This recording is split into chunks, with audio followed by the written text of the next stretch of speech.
Right. You say ready, go, right? Anytime.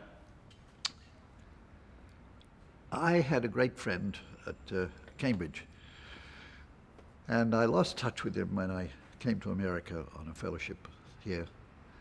But I got back to England in the mid-30s, and we took up again. And this man was, I think, probably the most sophisticated undergraduate I've ever known. He was English, his father was Swiss, but I think his mother was Spanish. But he was not only bilingual, he was trilingual. At the age of 20, he translated Louis Ferdinand Céline, and did all Céline's books. Wrote a marvelous book on Spain. And he was a very amusing and highly sophisticated man. And one time in the late 30s, I think it was 1938, he'd been on a trip to Bermuda. And he telephoned me and said he'd had a wonderful time in Bermuda, and he met an American that he'd like me to meet. And of course, America had been my great interest. And so I said, fine. And that's all he said. He said, come for drinks at 6 o'clock on Thursday. And I imagined who it could possibly be. Without any question, it would be Edmund Wilson or Lewis Mumford, but some double-dome, highbrow. And I walked in, and there was this man who walked over to me. I mean, what he thought was me, almost walked into the wall, and I knew at once it was Thurber. That's how I first met him. And then 4 or 5 years go by, and then I did this program called Omnibus, television program, and eventually we decided to do a feature on Thurber and went up to Cornwall, Connecticut, and spent, I don't know, day and an evening with him. And from then on I knew him, because when he came to town we had him to dinner and so on with his second wife, Helen. What do you remember about him physically when you first saw him? When I first saw him, as I say, he looked nothing like Edmund Wilson. He was this great, gawky, sort of loose-limbed, well, I mean, he sort of came out of his clothes. And he had these very thick glasses. Of course, the moment I knew who he was, it always explained why he almost walked into the wall in greeting me. He tended, when he met people, to stand up at a chair and sort of wave his arms, and they'd go to him. And in no time, total stranger, he'd start telling a story. He always took over. By the way, he's one of the very, very few humorists I know who spoke in life exactly as he wrote. Sorry about that.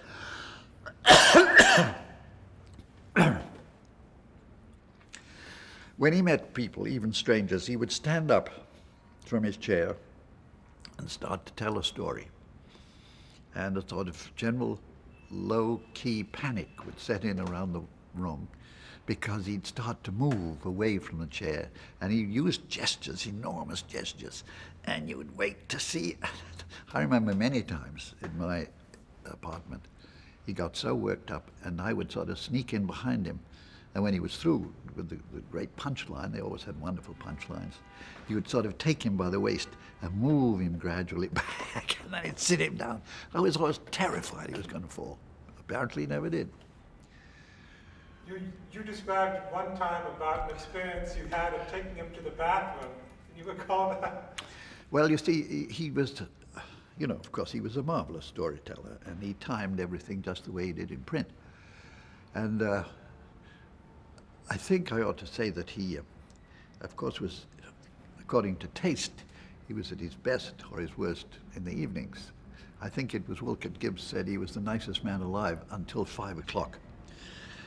That was because he did hit the bottle, and he did tend by about 9 o'clock. It was either to be extremely sociable and very garrulous and full of stories and full of gestures, or if he didn't like somebody or you got onto a theme he didn't like, then he would start to froth at the mouth. But I do remember several times when he was at our house, our apartment, he'd start a story and he had to go to the bathroom. He would not stop. You just have to take him to the bathroom, leave the door open, watch him, wait, see him turn around and lead him back. Okay, let me stop for 1 second. Sort of prod me, bait me about the way you felt about his sight, his blindness, because I just have something that's all right to say about it. I'd like to just pick up a little bit on our last thought. You said, if you could just describe that you said you had to take him gingerly to the bathroom, he'd continue his story, and then you'd bring him back. To just finish that thought. I'd sit him down. Then he'd go on. And he was, I'm sorry, go ahead. No, I wasn't going to say anything. You also described him as a great mimic, and that was one of his skills. Well, I tell you, he was a great, he wasn't a good mimic in the sense that he could do accents, but he would do people like a clown. In other words, the imitations were so bad that they were terribly funny, because you knew he was meaning to be. And of course they were always malicious. People he didn't like. You were going to talk a little bit about his blindness and how that affected him. Yeah.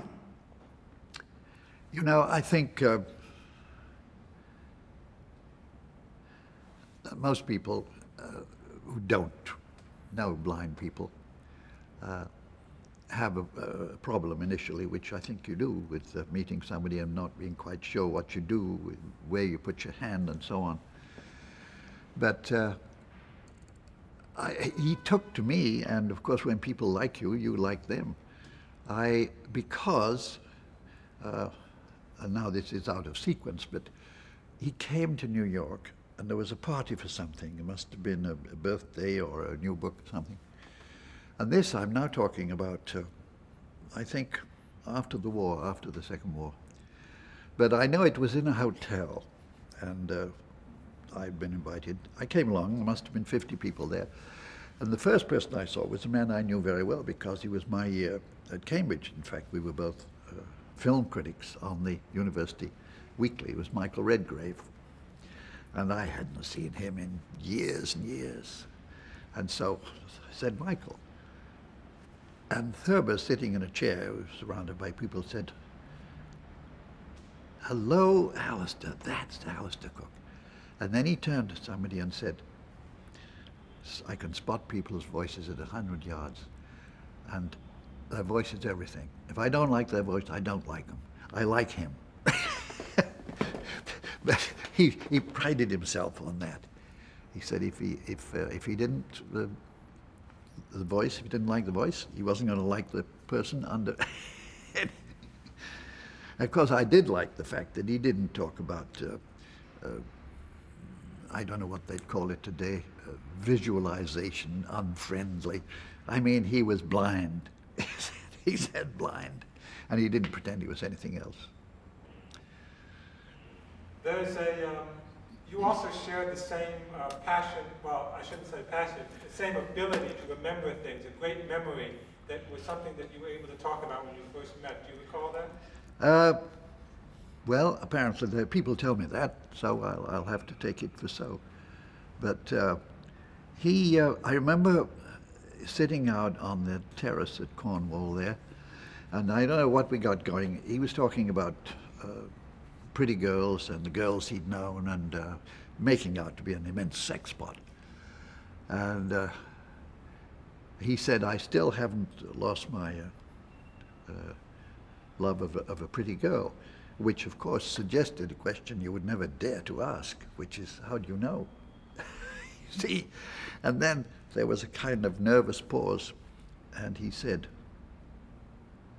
you may wonder, I can still hear a pretty girl go by. I'm sure he could. What do you remember about his relationship with Helen? Well, I tell you, there would be... You see, I mentioned, or I shouldn't say that because you may use this.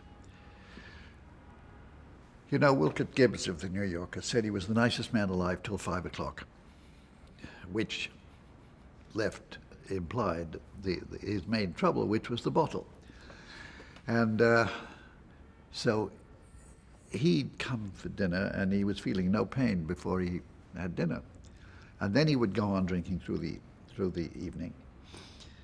And I always thought Helen was, well, she'd handle this so terribly well. I would say, Jim, take it easy on that one. Not that story, or get to the point in a very gentle way, because, and he would take it from her where he would not have taken it from anybody else, I think. I thought she was absolutely marvelous with him. And because he could be immensely irascible, And as I say, when he didn't like people, he didn't like people. Or when he got on a hobby horse. Now, the last time I saw Thurber, a great friend of his and a great friend of mine was the movie. We're just changing the role. Now we're changing the role. You were saying the last time you met Thurber. I will start there, yes. The last time I saw Thurber was in the Algonquin, and he was ill, and we didn't know how ill, and that his mind had been affected. We didn't know that. I say we. Great friend of mine, a great friend of Thurber's, had come from Hollywood. He was Nunnally Johnson, who was the scriptwriter, and himself a great humorist, I think probably the drollest human being I've ever known. And he was staying with me, and he said, let's go and see Jim Thurber. Apparently he's got a cold or something at the Algonquin. So he called, and he said, yes.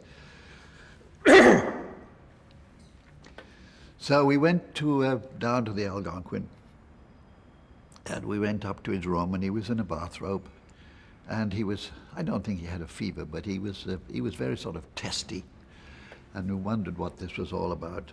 And he decided it was one of his periods when he would go into a sort of hate of the New Yorker. See, there came a time, as you know, when he wrote stuff that they turned down. He thought this was an outrage.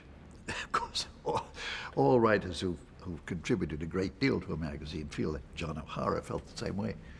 So we got talking about the New Yorker, and we were sort of nodding, and he went on and on. He said, it's run by maniacs, and it's not the way it was, and all this stuff. And Nunnally Johnson said, well, Jim, I agree with you. He said, it's Southern, and he had this wonderful, soft Georgian accent. He said, I think the New Yorker should get itself a new masthead.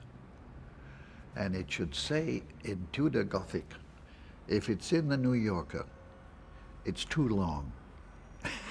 That was so true, because Sean apparently lived in panic that he might not have enough of the magazine. So, when he left, they found about 2 years' amount of copy that could be used. But so on that occasion, I remember Thurber would take anything that you could say against the New Yorker, and he built it up into this monstrously bad, inefficient magazine. And that was all because they'd lately turned something down. We're just going to wait for the siren. We're just 2 hours in the morning, and the rest, it's like the grave. Did you remember the evening with Red Smith that you just mentioned? I remember a day with Red Smith, and of course, you'll never forget an evening with Thurber. But the day Red Smith and I went fishing, and we stood in this stream for, 2 hours, till we were paralyzed, and then we went home. And Thurber said it served us right, because he didn't stand in water and he didn't drink water. As W.C. Fields said, fish fornicate in water. See? And of course, Thurber could never, when they didn't wait for the sun to go over the yardarm, though I bet he say he could see it. He was ready. He was ready for the booze. And I don't remember the three of us or the five of us, whatever it was. So I don't really remember the evening that Red was involved, because that is a memory that's vivid because of the day, so-called fishing. Can you talk a little bit about Marc Simont, because we've interviewed him, but viewers might not know much about him. Okay, let's hold that thought. Let me just change those. Okay, now we're going to change the slide.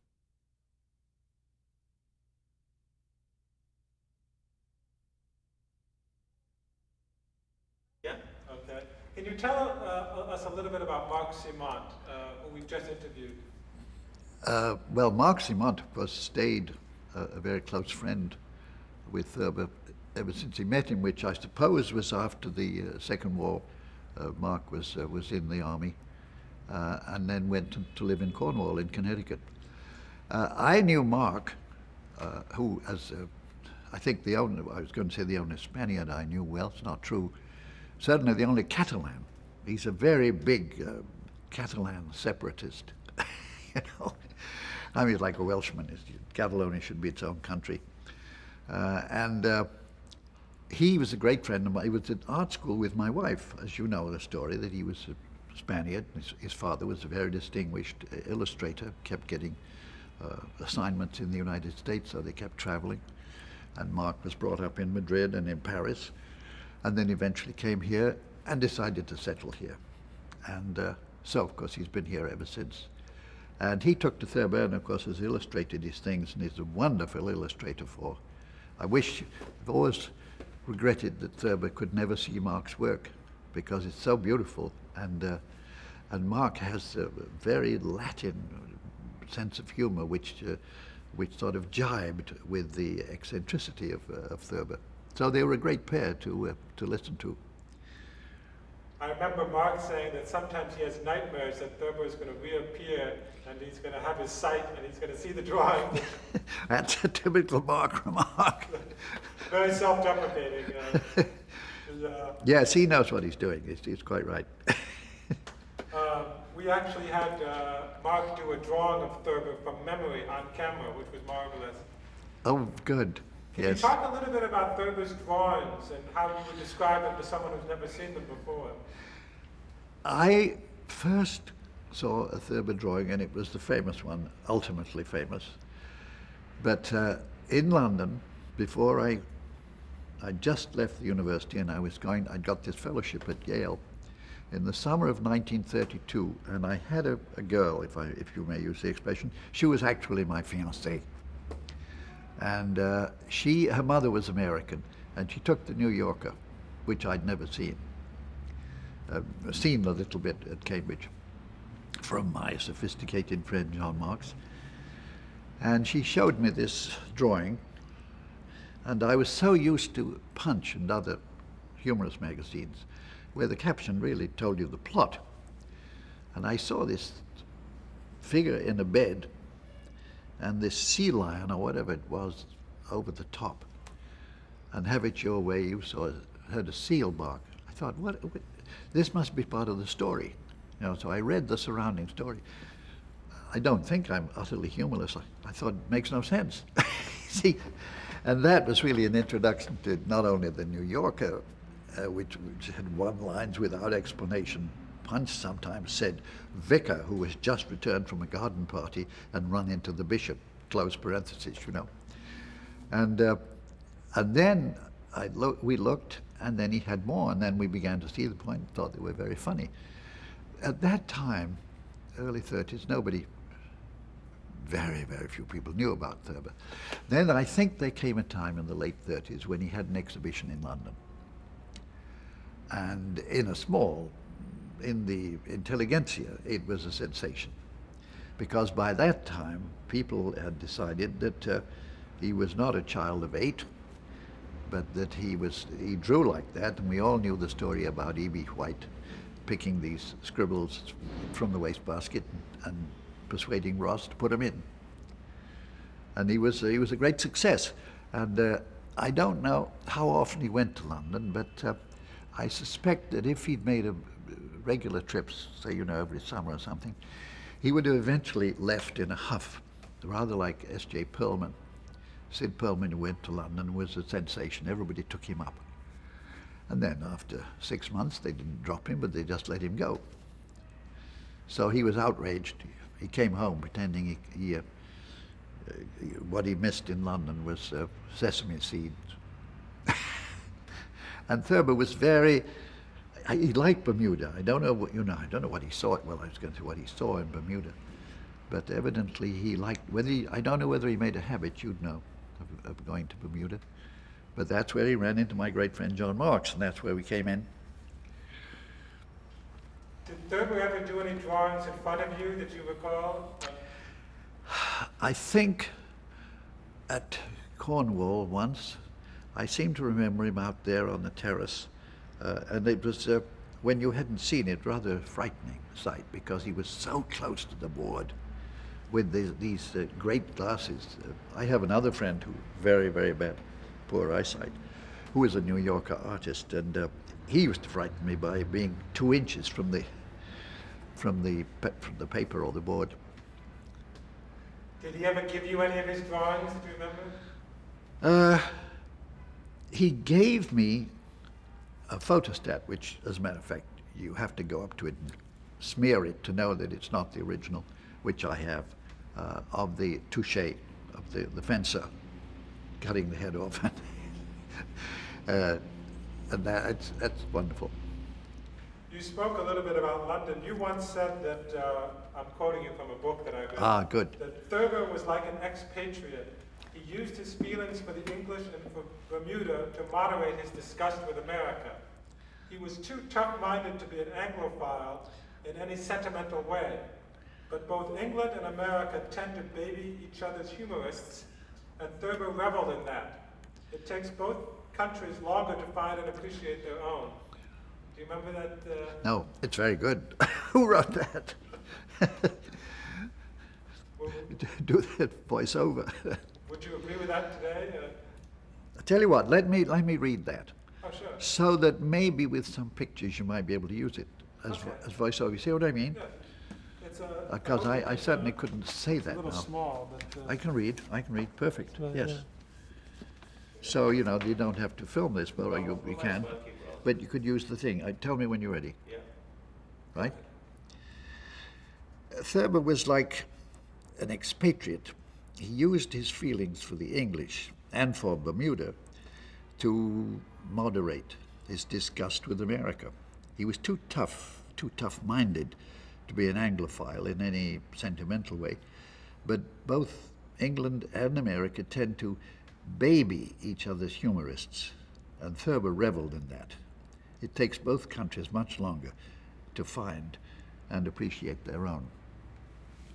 You may be able to use it some, All right, my life with Thurber is about over.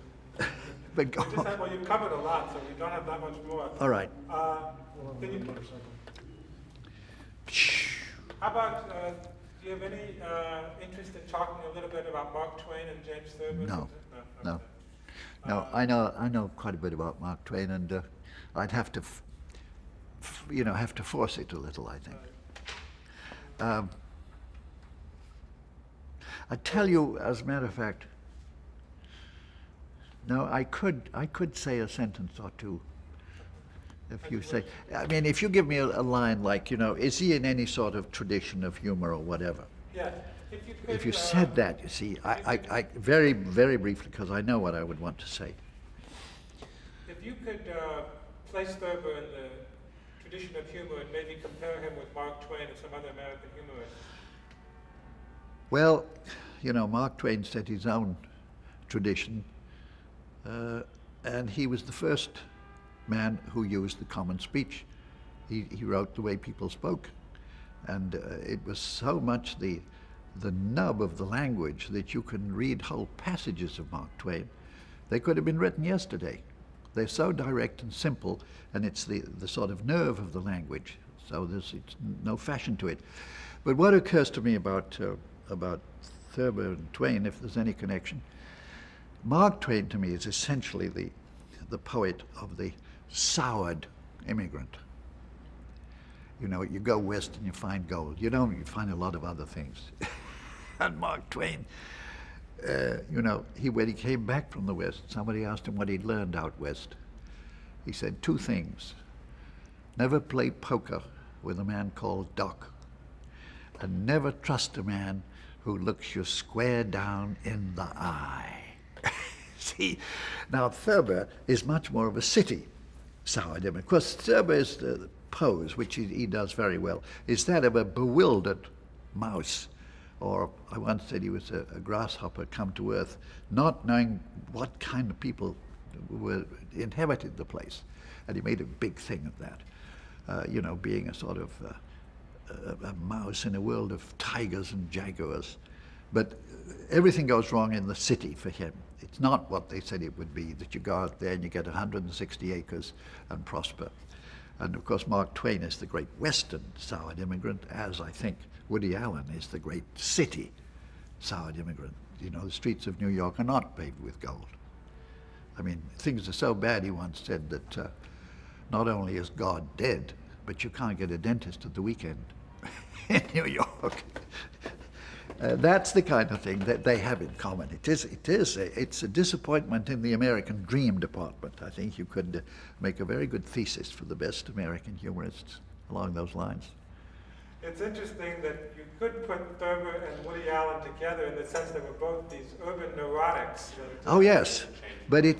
Not to change roles, yes. Maybe.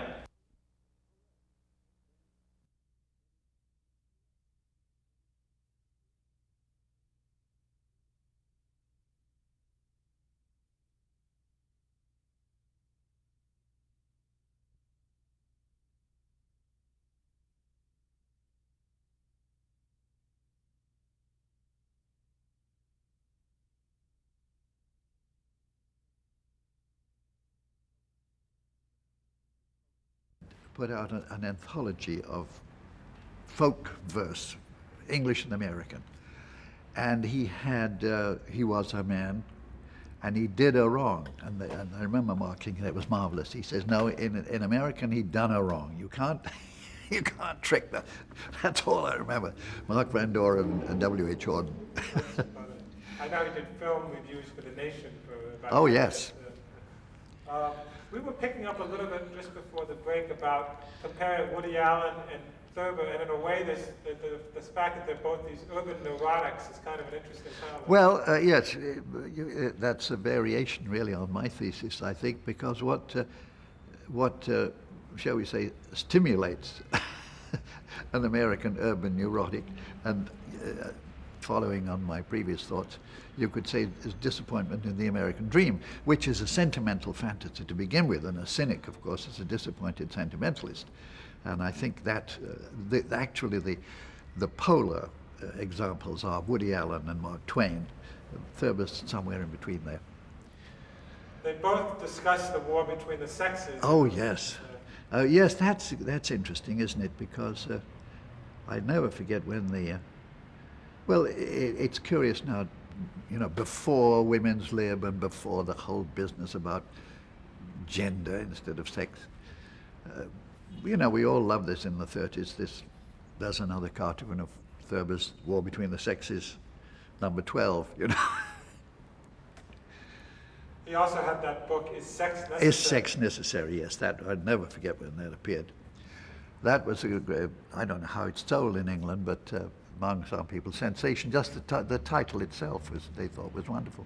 Yes, he did that with E.B. White together. That's right.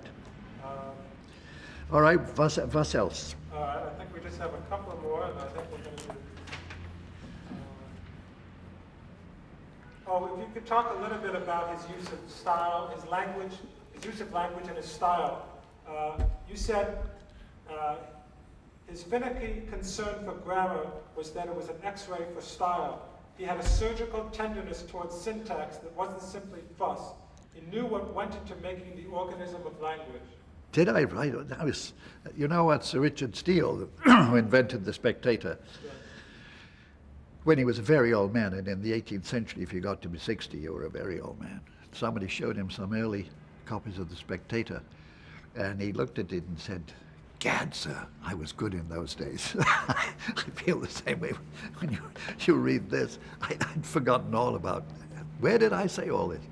I have it in the book. Well, I always thought his partiality towards the English was connected to his admiration for the language. Oh, I think there's something in that. Excuse me. Got a frog. about Thurber and language, he revered the English language, and this is why he was one of the very few great humorists, I think, who can write very, very simply and use an idiom with a crazy turn. Like, for instance, the first sentence of his account of his being brought before the draft board in the First World War. And the first sentence says, "I failed to get in the army on account of my sight, the way grandfather failed on account of his age." Well, of course, the whole point of that is it wasn't the way, you know. And he was that delicate. By the way, a man I knew, Dag Hammarskjöld, you know, who was the second Secretary General of the United Nations, he said he thought Thurber was the best living writer of English prose. I remember his once saying, "When will they give the Nobel Prize to a journalist? Because this is the century of journalism." Wouldn't be bad to a post-mortem award. But there was something in that. Now here was a Swede who was very good at languages, obviously, but he appreciated what was the purity of Thurber's language, and yet the ease, you know. He was not in the least pedantic. I mean, many people who are that finicky about syntax and grammar, it shows because they're saying, "Look, I'm correct." But he's so loose and easygoing that it's very easy to overlook how marvelously simple it is. Same's true of Mark Twain, by the way.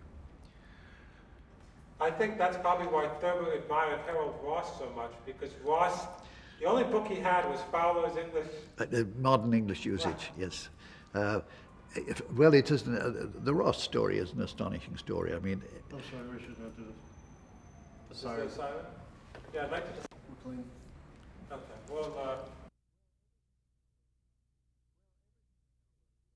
Well, everything we know about Ross, this boy from the prairie who had a very rough early life, I know in a poor life, but sort of really end of the pioneer period,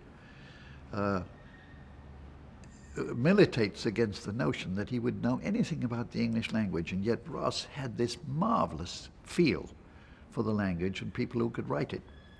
And I don't suppose there's been an editor before or since who had such demands on the quality of English that people wrote. And of course, it did in time develop a kind of communal style. One thing sometimes said about the New Yorker in those days was that you didn't know what the signature was going to be at the end. This was before they had bylines, because it was all the same. They all wrote in the same sort of diffident, quiet, sophisticated, simple way. How does the New Yorker compare with Punch, in your estimation? Well, I find, you know, when people ask that question, they always expect you to say, well, Punch was so stiff and the New Yorker was so loose. When the New Yorker came along, certainly Punch was frozen, especially in its cartoons and its captions, with these explanatory captions, which sometimes had 5 lines of dialogue. And the effect of the New Yorker was to purge all that away so that in no time Punch had single lines. But I'm incapable really of talking about, I knew both of them, and one of my bed books is the Punches Between the Wars from 1919 to 1940. And I am a maniac for comic draftsmanship. And in the 20s and 30s, Punch had a stable of 16 cartoonists, immediately recognizable for their own style. Absolutely marvelous stuff, just as the New Yorker in, let's say, the 30s and 40s and 50s had. I think, by the way, we're living in the dark ages of comic draftsmanship. I mean, today you can print people who draw with their elbows or with a straw, but the Punch crowd were just as good, totally different from the New Yorker crowd, and a lot of them knew each other. And that's my main interest in the Punch. The humor, there's no way of equating their style and the New Yorker style. You could say the New Yorker style was much more sophisticated. More sophisticated people were able to write humorously than in the same days, at the same time as the New Yorker, as Punch. I was thinking of David Levine as a very good caricaturist who's now doing stuff in the New Yorker. Do you know him more? Of course. He's marvelous. Well, he's one of a kind. An awful lot of people. I mean, the greatest tribute to him is there's so many people who've imitated this Victorian shading. No, he would be unique in any country, just as, for instance, David Lowe was unique in the world when he, as a political cartoonist. Nobody who could draw like Lowe. The ability to draw and to write, as Thurber had, is a tradition in literature that you find only a few instances. I think you can think of maybe Max Beerbohm. Oh yes, Marilyn Waugh, I guess, did he draw as well? Well, I do think that Max Beerbohm, of course, was a better artist than Thurber. Thurber's, excuse me again. Thurber's drawing, you see, was a fashion. I mean, nobody had ever thought of this childlike, sort of naive style. I don't think it would have the same impact today because a lot of people imitating Thurber, that's the best they could do by way of drawing. Do you know anything about the circumstances of him being invited to the Punch Round Table? No. You don't know that was the picture was from. No, he had it. Yes, he had it. He was very well taken up in London. Did you ever go to Costello's with him at all? No. I saw him at Cornwall 2 or 3 times. I remember when the Queen, what was it, the coronation, I guess, of Elizabeth II, and I was required. They had in those days a radio tradition. It was usually at Christmas when the Queen or the King, if there was one, spoke, and they pick it up all over the empire. See, there was still remnants of the empire. And so when the Queen Elizabeth II was crowned, they picked up radio reports from all over the world, and they asked me to do something from here. So I went up to a graveyard in Connecticut where there are British revolutionary and British soldiers buried in a common grave, and did it from up there. But I spent the night at Cornwall with Mark Simon, and of course we had a rowdy evening with Thurber before. It's not very. Yeah. I think it's it. I think it was better. Bye, George. We don't need to get that.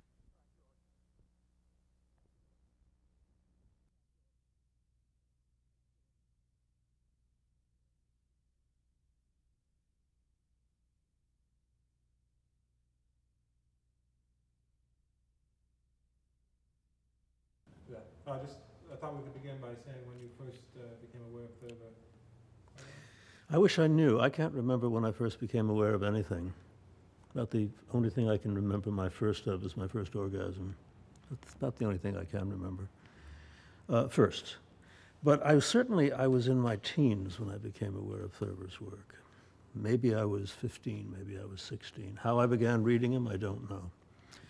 But certainly while I was at school, at Choate, or Lawrenceville perhaps, I became aware of his work. Was it in the New Yorker first I read it, or did I get a collection of one of his early books? I don't know. But he became one of my, and remains one of my very favorite writers. Amazing thing about Thurber is, 2 amazing things. Why he's not read constantly by everybody these days. And the other one is, what an extraordinarily good and serious writer he was when he has the reputation of being a humorist. Now, those are 2 things that amaze me. I mean, he's a very funny writer, but with a tragic sense of humor. You know, none of your the people who write humorous articles today. Barry and the Barry Bombeck school of joke writing fundamentally. Thurber was a first-rate writer, an enormously knowledgeable writer. He read extensively. His parodies of Henry James and and other people are extraordinary writing. He's an amazing writer. Well, he would have been so pleased to hear this because he was always, he's always, like when you go to a bookstore, they never know where to put him, whether they put him in the humor section or the literature section. Mhm. Of course, he would want to have been put in the literature section, but nobody quite knows today what to do with him, and that's, Well, they solve that by not doing as much as they should. I don't think you put him under Thurber, no. I think you put him under, you don't even put him under belles lettres, I don't think. Just, put him right there with the other serious American writers. Some of his short stories are amazing. I was rereading one the other night. I reread Thurber with great frequency. The Waters of the Moon. Do you know that story? About the man who invented writers. It's a wonderful, wonderful piece.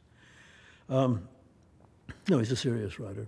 Not a damn funny one, but the very finest serious writers are always funny. Which is why I prefer Chekhov to Ibsen as a playwright, for example, and Dostoevsky to Tolstoy.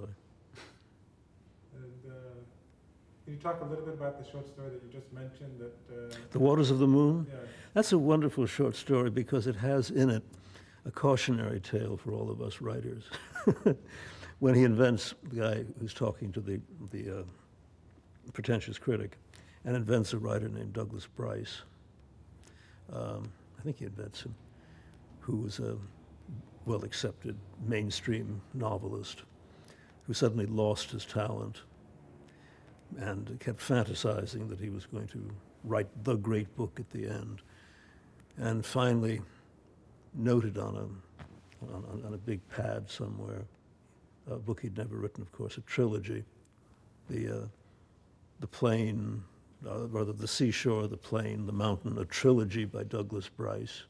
And then Thurber writes this wonderful sentence, but Bryce was on to himself. And in the end, underneath it all, he scribbled, a trilogy-willogy by Brycey Wicey. I can quote Thurber endlessly. you mentioned I think that, he's probably had far more influence on the way I think as a writer than most of the people who write these lugubrious books about me have figured out yet. are there some other quotes that come to mind that, Well, I just quote from any of the cartoons that you want, the absolutely superb cartoons. This is the present Mrs. So-and-so, that's my first wife up there. I said the hounds of spring are on winter's traces, but let it pass, just on and endlessly. And you mention a story, and it all comes back to me. I remember one you referenced once about a police, somebody goes up to a policeman's dog or something. Well, If you're a police dog, where's your badge? Yes, of course. That's good. His turn of phrase, Thurber's turn of phrase is extraordinary, and the care of his writing.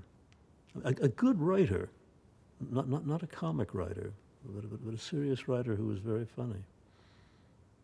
Some of the very last stuff, the last couple of collections of ephemera that probably shouldn't have been collected, when he was blind and unhappy and maybe not as good a writer as he had been, but the great majority of his work, certainly after the very early stuff, and through the main concourse of his work is serious and wonderful. Did you ever read the Thurber album, a set of portraits he did about his family growing up? Oh, sure. Because that is a very interesting departure from some of his other stuff, which